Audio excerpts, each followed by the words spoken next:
Welcome to Freedom Park and the Hot Water Walking Tour.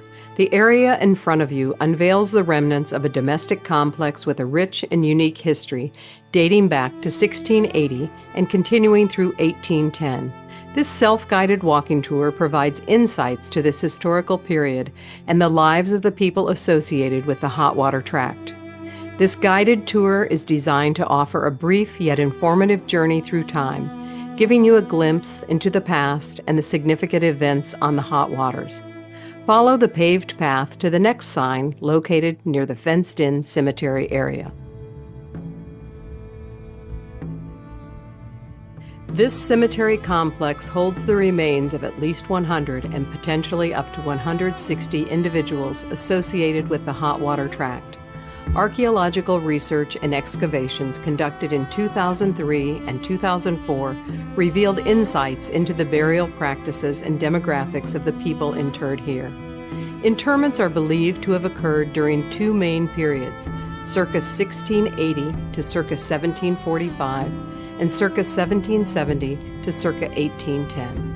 Artifacts such as buttons found with the remains helped establish the time frame of some burials, ranging from post-1726 to post-1770. The excavated graves revealed that individuals were buried in rectangular and hexagonally shaped coffins, with some buried in groups, suggesting familial connections.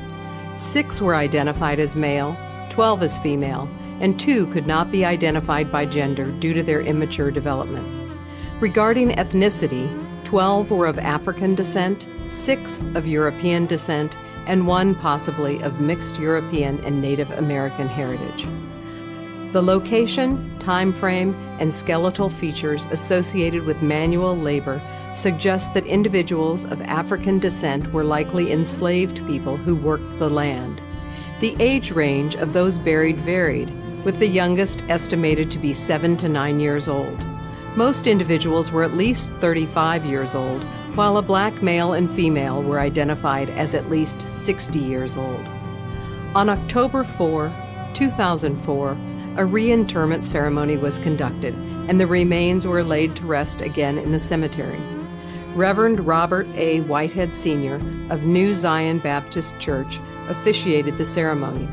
The memorial marker located to the west of the cemetery complex is dedicated to the as many as 160 colonial residents of Hot Water. This marker serves as a final resting place for these residents now known only to God. The historical timeline depicted on this sign outlines the evolution of the land known as the Hot Waters. It begins in 1652 when Governor Berkeley acquired the land as part of the Green Spring Plantation. After the governor's death in 1677, the Hot Water Tract eventually passed to the Ludwell and Lee families. Colonel Nicholas Spencer, Secretary of the Colony, is identified as the likely resident of the Hot Water Plantation from the early 1680s until his death in 1689. Archaeological evidence suggests the presence of a principal dwelling in which he likely resided and a smaller outbuilding, potentially serving as servant or enslaved quarters. Between approximately 1700 and 1745, the site was likely utilized by enslaved individuals for subsidiary farming until its abandonment. In the period from 1770 to 1810, the area transitioned into a burial site, as indicated by thousands of artifacts recovered from grave shafts and the cemetery complex. A significant turning point occurred in January 1804 when enslaved black residents of the Hot Water were freed according to William Ludwell Lee's will. This event marked a substantial change in the lives of the formerly enslaved individuals. This story continues in the park's Free Black Settlement and the Interpretive Center, which sheds light on one of our nation's first free black settlements, established in 1803.